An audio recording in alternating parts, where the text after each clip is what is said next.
he will fall into what scares me the most is him taking you for granted. Taking you for granted does far more damage over time than anger, than sadness. You can pick some ones that are uncomfortable, but taken for granted, if it continues on down the road, comes to where someone despises you. Hi, this is Bob Grant. Today we're going to talk about 3 ways to connect with an avoidant man. A lot of women have told me about that they find someone and he's wonderful and they're not making that up, is they talk about the great times they've had. And at some stage in the relationship, either he pulls back or for no reason, they can't figure out why, he maybe ghosts them or he gets mad about something that seems like it's overdone. And they rack their brains wondering, what did I do wrong? Or what did I say wrong? Sometimes they'll post in our Facebook group here of, what should I say? Or what's the way to bring him back? Or, gosh, did I react the wrong way? And they generally don't know. So rather than do a full dissertation of, everything that could go wrong, what I like to do is start with keys or clues or just sort of a general rule of thumb and then work my way down from there. Because if I'm trying to reconnect with someone or I'm talking to a man in particular that's really avoidant or that's really guarded, I'm not going to have the same script or same formula that works with all of them. It's not going to be the same approach that I'm using, but I want to find out first, is his guard down? Is it willing to come down? And even more so, is there something I can do on the front end to actually make it so that this doesn't happen that much or happens very lightly when it does happen? So here's our 3 keys. Number 1 is slow. I tell every woman that will listen to me, in a relationship, begin the relationship slow. If you've gone through the bonding stages program, you know that we talk about there's an emotional crash that every man has at some point in the relationship. And that crash is him going from adrenaline focused to endorphins. It's chemical, it's natural, it's to be expected. And no matter how intense it gets early on, that he really can't sustain that. If I apply that to a man that has avoidant tendencies, what those men tend to do is, because I'm afraid it's not going to work out, or I'm afraid that she's going to break my heart again, or I'm afraid I'm going to get hurt again, whatever the rationale is, the way to find out or to prevent that, and a lot of their thinking is, I have to have a high degree of certainty.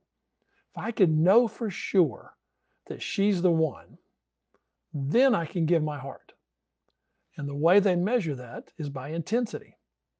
So if I'm really excited to be with her, if she's really fun, if she's really sexy, if she's really into me, or if I'm really into her, see, there's no room for doubts when I do that. I'm so excited, I'm so enthralled with her, then wow, this is going to be the way I'm not going to get hurt.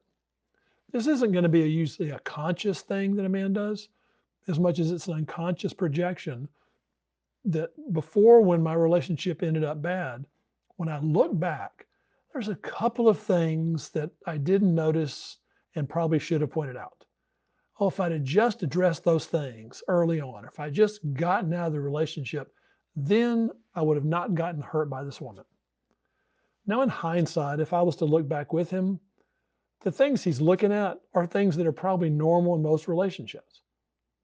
Maybe she interrupted him a couple of times. Perhaps she was 10 minutes late for a date. Maybe she misspoke or said something innocently that came across as rude or disrespectful. If he's going to look for all those things, he's going to find something in any woman he dates.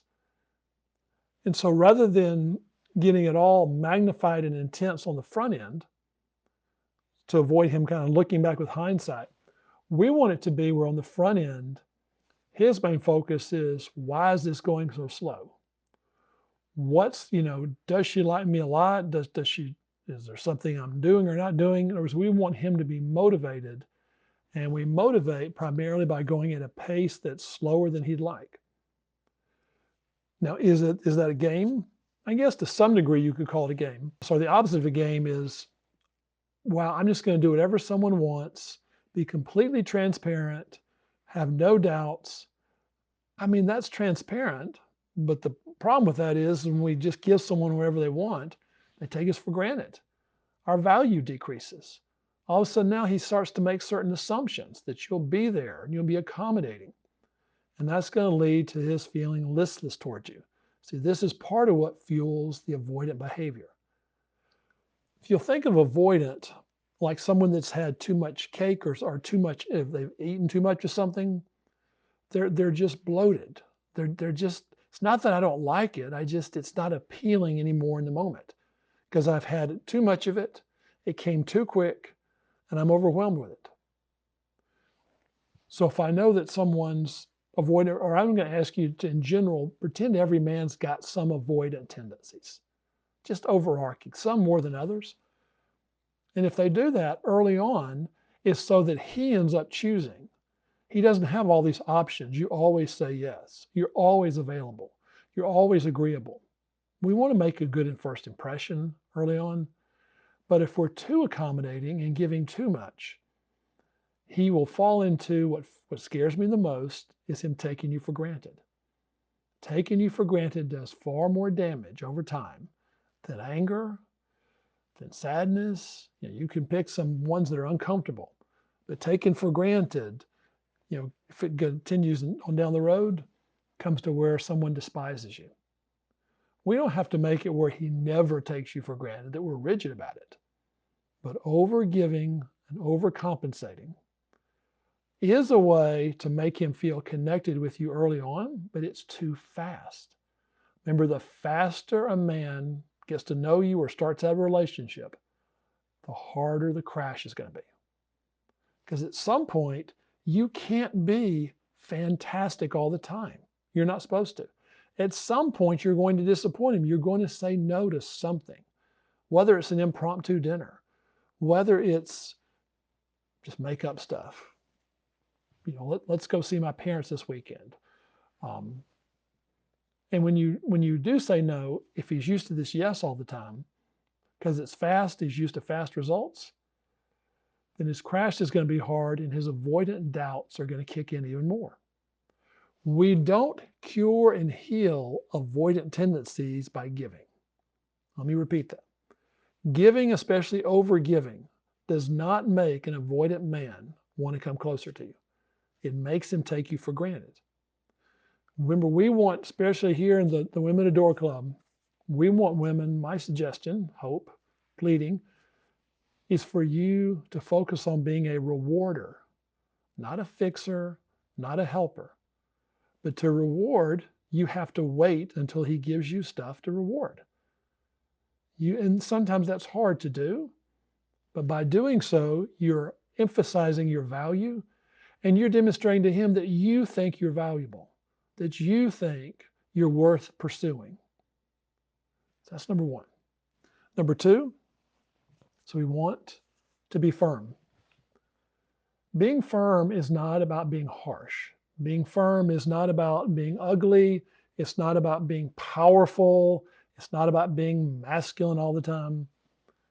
Being firm is about being consistent. Now, hopefully in a relationship, you don't have a lot of things to be firm about. If you're always having to enforce boundaries, let's take a look at your relationship. Maybe something else is going on. Maybe it's something we need to fix or address or concern. If it's